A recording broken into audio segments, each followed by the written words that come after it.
Welcome to the Tony the Prophet channel for week 6. I apologize. I wasn't able to do the video last week. I had a wedding on Friday night, then I had to go out of state for 2 days, so didn't have a lot of time to put this together, even though I did my research and my own picks and bets and stuff. But here we go. Week 6 is a good week. I like what we got.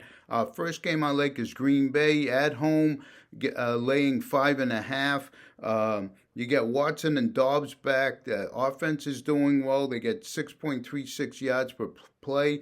Love is great against cover 3, which is the predominant show from Arizona. So they should score points. Both these teams are pretty good in covering the spread. So, a little trepidation.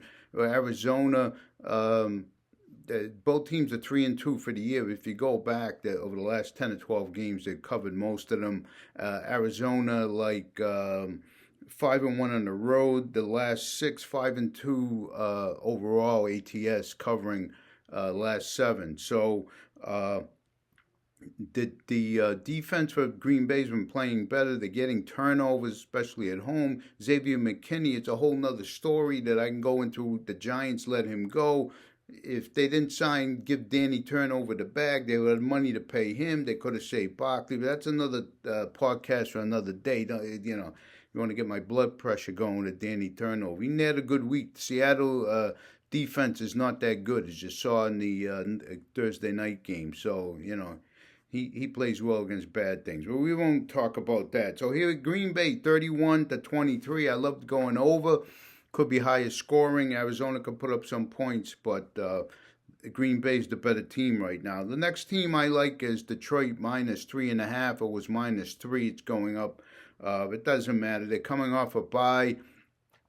This is a smell game to an extent. The spread should be high, even though they're on the road. If it was at home, it'd be 6 or 7 points. And Dallas, who pulled out a great win the other night, even after Dak had 3 turnovers. But besides that, this is where it's innocent till proven guilty, okay? The Dallas had not been playing well at home. They won 16 in a row and is riding that train at home very profitably the last 2 years. But this year they're 0-2, and so they're coming home. And Dallas is 3-7 against the spread the last 10. Detroit's 5-1 against the spread last 6. 6-1 against the spread on the road last 7. So Dallas has no run game, okay?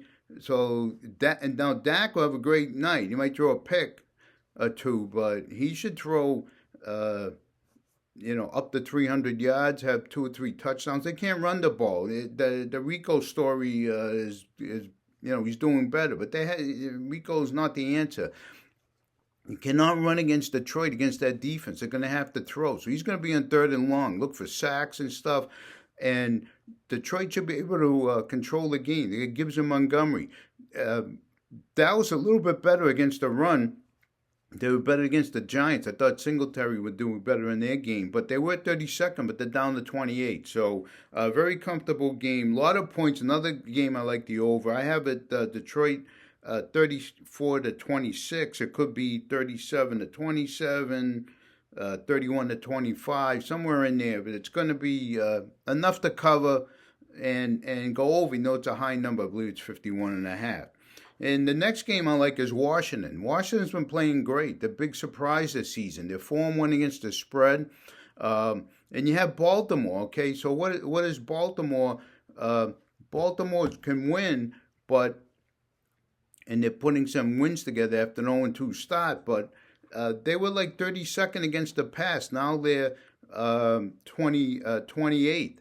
So Washington's been scoring a ton of points. And Jaden Daniels, now Washington, believe it or not, even though they pass a lot, especially against Cincinnati, they've been running the ball real well. Robinson is out, so I expect Daniels to run more, and they have other backs. But I think they'll throw, and they'll throw against Baltimore and do very well. Do they have enough? Could they win? Yes. Do I have the guts to play them on the money line? No. It's a full touchdown, but you are getting 7 points, which is great, okay? Here's the other thing. Baltimore collapses at the end of the game, especially in the fourth quarter. So if you want to play play the line. It's probably like 4. Bet Baltimore in the first half, but +7 in Washington's plenty of points, and this team has been covering. So I think it's a good play, and you know they might even beat them. Baltimore can give up points at the end as long as they can keep it close. But I had it Baltimore 34-31, another over game. I like all these over games. The unders have been ruling the day, unders and dogs. But 3 games I picked are the most comfortable. Going to have a lot of points, which is great for fantasy. I have Baltimore 34-31. It could be 38-35, 38-34, but it's going to be up there. So that's a game I like. So let's get into some of these other things. I always have the MC Hammer plays for you, okay? Games you can't touch this. Tennessee and Indy. The line flipped from Indy being favored to Tennessee now by a field goal. If Richardson plays, which he is, I can't take him, and I can't bet it. Tennessee has been horrible. They won their last game, but this is a toss-up game. So I think Tennessee will win, but I'm not going to touch it. Another game should be candy from a baby is Atlanta. Atlanta should kill Carolina, but it's a division game. Atlanta was home 3 weeks. Now they go on the road. I can't trust it. I would still bet it the -6. Carolina can't do it, but if Dalton pulls something else, they could. So just stay away. Buffalo and the Jets. You got the whole Salah thing. Buffalo. If Shakir plays, Baltimore's in. When that guy plays, the Baltimore does great. But you got a great defense and not a lot of points scored. I'm worried Allen. The 1 year I take in one league, take a quarterback early. The guy's crap. Every other year he gets 40 touchdowns and runs in 15. But I could still win that game. So, and Chargers in Denver. Chargers coming off a bye. Denver playing great.